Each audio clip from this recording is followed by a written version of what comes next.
Queridos amigos y amigas, permítame que primero salude a los chicos y chicas aquí presentes, a los estudiantes, y obviamente señalar que qué importante reunirnos, qué importante que estemos juntos, sobre todo para establecer varios aspectos que son de extremada importancia para el país de hoy, en las circunstancias de hoy. Todo mundo siempre señala, casi hasta el cansancio, que la educación es importante. Gente de derechas, de izquierdas, en la China, Rusia, Asia, África, América, Estados Unidos, en América Latina, en todo lado, en todos los órdenes, en todas las clases sociales, creemos que la educación es importante. Ahí hay un primer gran acuerdo. Y es un acuerdo vital porque efectivamente, quien no tiene los instrumentos necesarios para poder enfrentarse a la vida está en desventaja para realizar su vida, para enfrentar esa vida tan compleja y difícil que es el día de hoy. Y eso lo saben ustedes, chicos y chicas, lo saben sus papás y sus mamás. Una frase que no solamente es frase, sino que tiene un gran contenido, es aquella que dice, que yo la escuché desde muy pequeño, de mi papá, que decía, la mejor herencia que te puedo dejar es la educación. Tal vez es la única herencia que te puedo, y voy a poner todo el esfuerzo para que eso se dé. Y así fue. Si a través de la educación sí hay posibilidades, por ejemplo, de romper el círculo de la pobreza, de que podamos dejar de ser pobres y sobre todo que podamos efectivamente cambiar el rumbo de nuestras vidas y de la sociedad. Ahora, ciertamente no todo recae en educación, sino de crear condiciones en la propia sociedad y en el Estado para que eso se dé. Porque yo puedo tener una muy buena educación, pero si no tengo empleo. Puedo traer el mejor PhD del mundo, que es lo que está pasando estos días, graduado en las mejores universidades del mundo, vienes y no tienes trabajo. Entonces, ¿qué quiero decir con esto? Que el esfuerzo de la educación se complementa con el esfuerzo económico y social que con toda seriedad debe impulsar en conjunto, todos. Por eso es importante que a la larga se ha ido constituyendo en un cliché de decir, la educación es importante. El tema es cómo hacemos que efectivamente que esto es importante, sea importante para el Estado, para la sociedad, para la familia, para todo el mundo. Y de hecho, yo creo que en ese dilema siempre hemos estado como sociedad. Hoy, más que antes, por ejemplo, los sectores productivos entienden esto, pero no todos los sectores productivos, y ese es lamentable. No todos los padres y madres de familia, no todos los alcaldes, no todos los ministros, no todos. Es decir, el cliché está colocado, la educación es importante, pero ¿cómo convencemos a todos que para poner un grano de arena efectivamente para que esto se dé? Y ese es el desafío del día de hoy. Digo, de estos días, que en circunstancias de crisis económica muy complicada, muy compleja, en circunstancias muy graves, no voy a hacer una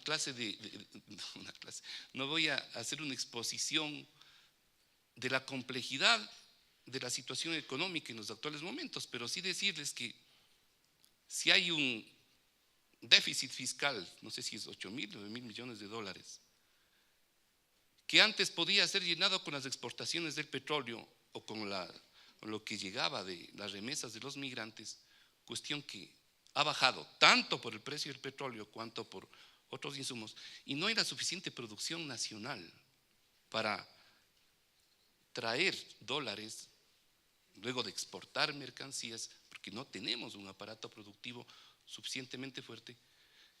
Claro, hoy nos topamos nuevamente con una crisis que siempre la hemos tenido cíclicamente desde el siglo XVIII en adelante. ¿Cómo rompemos esa situación? Y ese es precisamente algo que tendríamos la oportunidad ahora de hacerlo.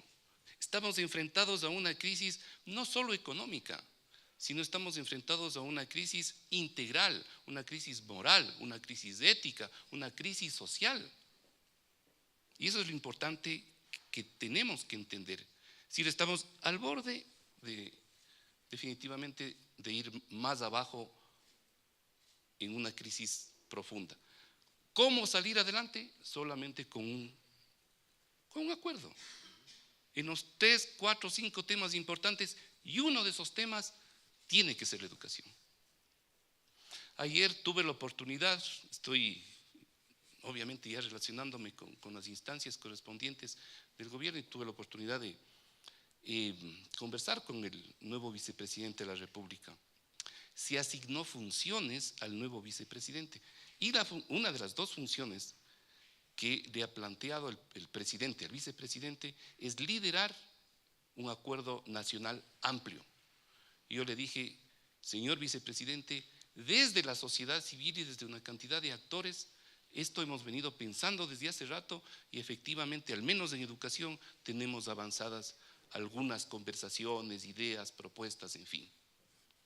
Dijo, estupendo, conversemos, seguramente la próxima semana tendremos una reunión para establecer un contacto directo a ese nivel.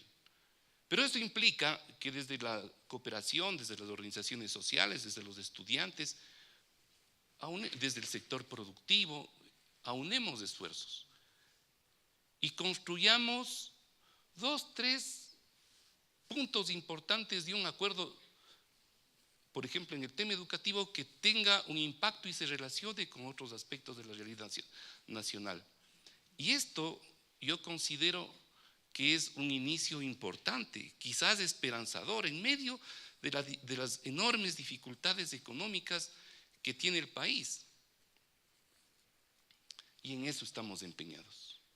Este momento en el Ministerio de Educación estamos un equipo con una experiencia tanto desde la sociedad cuanto desde la educación, desde más de 20, 30 años. Y de alguna manera este ha sido un mensaje importante para una cantidad de actores, de decir, caramba, parece que esto podría ir en serio, ¿no? Miles de problemas, quizás los problemas no nos coman, frente a la construcción de una utopía que queremos que sea la realidad. ¿Cómo estamos diseñando la utopía y cómo podemos construir esa esperanza? Desde hace meses, muchos meses, hemos venido discutiendo cómo aglutinamos voluntades y generamos esperanza. Dijimos, bueno, digámosle al país algo que ya lo sabíamos, pero que pueda generar un paraguas, un sueño, un camino, en fin, vamos por una nueva escuela. Y arranquemos esa nueva escuela por los sectores más pobres del país. Hay una necesidad que ha planteado la realidad. Y es que se cerraron miles, cientos de escuelas en las zonas rurales por una locura de reducción del aparato educativo de 19,000 a 5,000 establecimientos, con consecuencias dramáticas para los niños y los padres de familia de las zonas rurales, sobre todo, pero también de zonas urbanas.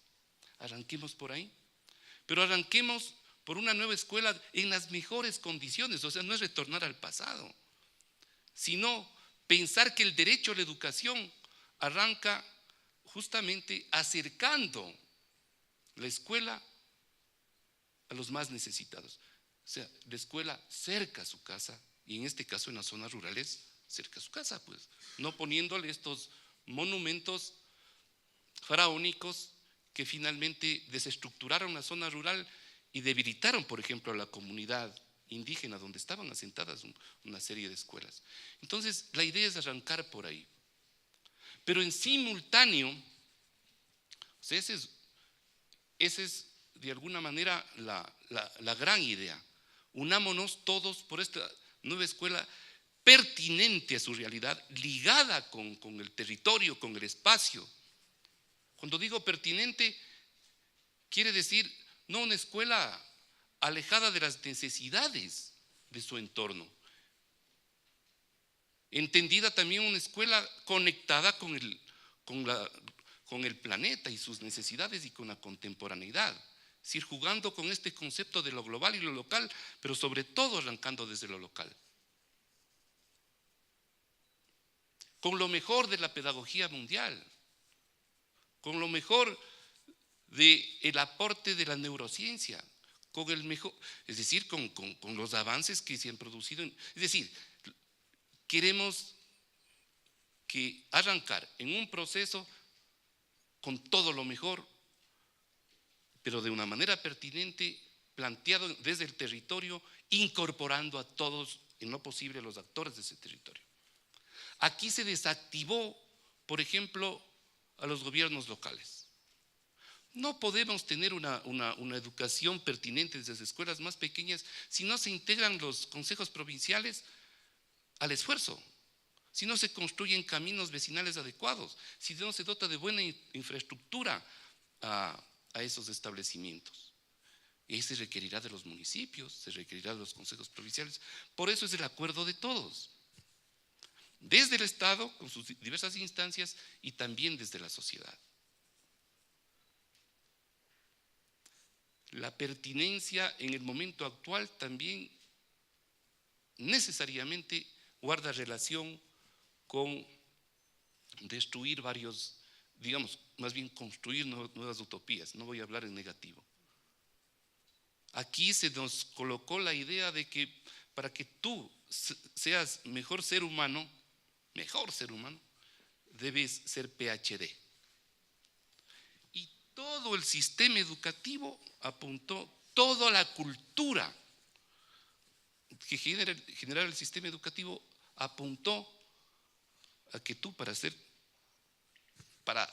realizarte como ser humano debas ser PhD, pero no de PhD de una universidad cualquiera del Ecuador, sino PhD de alguna universidad destacadísima del mundo. O si no, no podías realizarte como ser humano. Entonces, por supuesto, con esta idea en la cabeza, todo mundo apostó por la educación universitaria y particularmente por hacerse PhD. Dos consecuencias de esto. Ninguna universidad, ningún país del mundo tiene la capacidad de oferta educativa para que todo mundo ingrese a la universidad. 1. 2. Se subestimó, por ejemplo, como un impacto real a la educación técnica que ya ingresaba con desventaja desde decenas de años atrás. Siempre la educación técnica, en la vieja versión preindustrial y colonial, en esta división del trabajo manual y el trabajo intelectual, la educación técnica era la educación para los pobres. Entonces, por supuesto, ya todo como no quieres para realizarte la vida, tienes que hacerte PhD, entonces tener una profesión técnica prácticamente te sancionaban en términos de una desvalorización de tu vida, en fin. Ese mito hay que rebasarlo. Y hay que colocar a la educación técnica, además de todo lo que signifique una oferta en el marco del concepto de la nueva escuela, en una revalorización social y política y económica de la educación técnica en el país. Ese debe ser parte de un acuerdo también.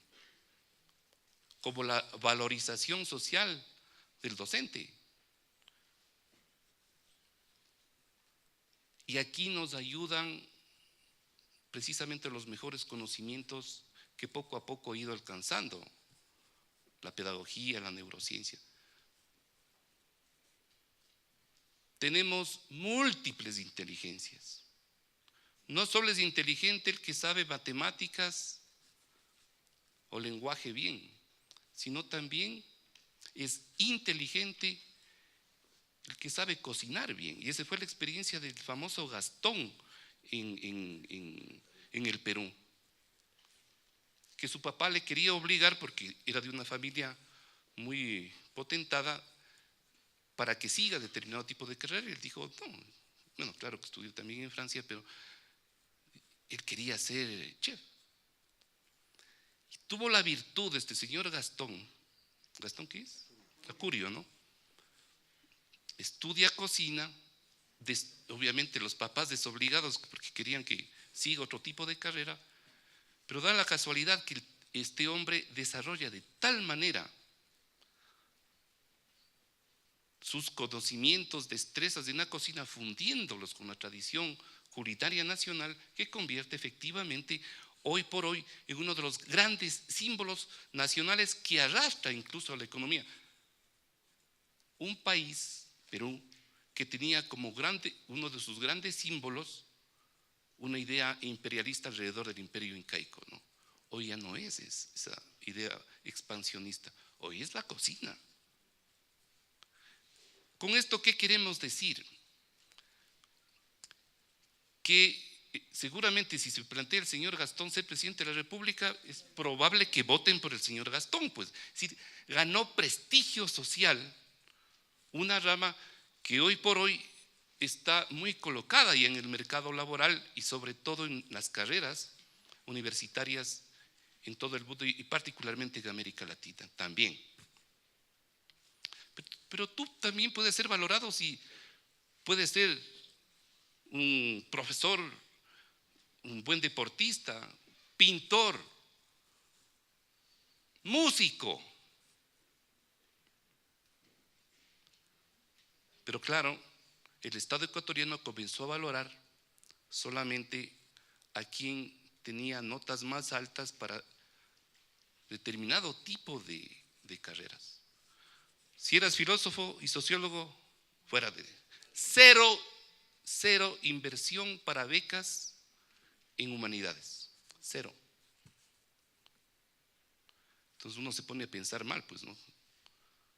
Un país que no tenga buenos sociólogos, antropólogos, historiadores, es un país que no construye ni memoria ni pensamiento crítico. Entonces, sociedad aplanada, sin criterio. Necesitamos de todo. Y ese es el punto. En todas las áreas y obviamente en las técnicas, sobre todo en este momento histórico que tiene el país. Entonces, todo el esfuerzo, si hay dos o tres puntos que vamos, quizás, si nos da el tiempo en los próximos meses, a plantearle al país como grandes metas. El paraguas de la nueva escuela, pero dentro de ella el tema de la educación técnica, fundamental. Y otro, vamos hacia un nuevo sistema nacional de evaluación. Es decir, eso es definitivo, porque si seguimos evaluando como se está evaluando hasta ahora con esas famosas pruebas y no se evalúa y se introduce otros aspectos de evaluación para el desarrollo integral de las personas, tampoco hemos hecho nada. Estos son algunos anuncios interesantes, importantes y en los cuales estamos empeñados. No queremos hacer 100 cosas, queremos hacer 3 cosas, pero de tal volumen de inserción que seguramente impacten en una serie de aspectos sustantivos de la educación ecuatoriana. Pero para esto se requiere de voluntad social. Si no solo se requiere de ideas, no solo se requiere de recursos, seguramente estamos en crisis y nos va a tocar vivir durísimo esta crisis. Es decir, entender que somos un país pobre, pero con la claridad de que desde incluso las peores condiciones hay que, es más, inspirado en esas peores condiciones, sacar el país adelante. Cuando hasta poquito éramos ricos, nuevos ricos, gasta, consume, te quedaste sin plata. Eso es lo que nos sucedió. Hoy nos toca administrar la pobreza. Pero la diferencia es que debemos aprender a invertir bien y mejor. ¿Y qué mejor que invertir en educación? Pero en educación tampoco es que invirtamos nomás en lo que sea, hagamos grandes monumentos. No, hay que invertir bien. Pero todo esto, efectivamente, para todo esto se requiere de capacidad técnica, de recursos, seguramente sacando de donde fuere, para invertirlos bien, pero sobre todo de voluntad. Si no hay voluntad política, no solo del presidente, o en este caso de este rol transitorio que me toca cumplir de ministro de Educación, sino desde tu sitio en el aula, desde ahí, siendo lo mejor que puedas, buen alumno, buena alumna, de los profesores y profesoras. Aquí está la presidenta de la UNE. Vean, están los compañeros de la Cámara de Industriales. Unámonos, de las ONGs, cooperación, en fin, unámonos. Si no levantamos un espíritu de unidad en función de determinado tipo de objetivos, no pasarán muchas cosas. Este es un país, lamentablemente nos ha tocado vivir estos 2 últimos años, que uno levanta la prensa o ve la televisión, las noticias, y es tremendamente desesperanzador. Corrupción tras corrupción. Hay que levantar la ética como un tema clave de todo este proceso también. Y esperanza. En este país también hay gente honrada. Y probablemente seamos más los honrados.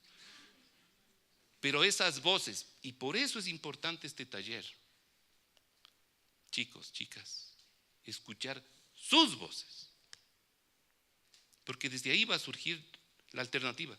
En este caso, simbólicamente ustedes, pero hay que escuchar las voces de muchos más chicos y chicas y estudiantes de todos los niveles para construir precisamente una idea y escuchar a otros sectores y sus compromisos. Con esto quiero cerrar. Si tenemos disposición, podemos levantar la esperanza, y eso es extremadamente importante. No solo es plata, no solo son ideas claras, es decisión y construcción de una voluntad colectiva que apunte a lo que estamos efectivamente queriendo ir.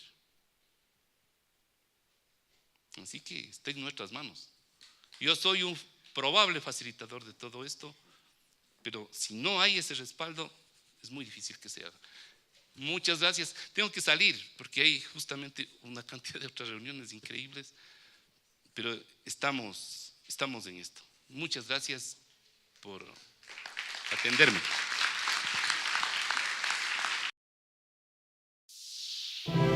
El gobierno de todos.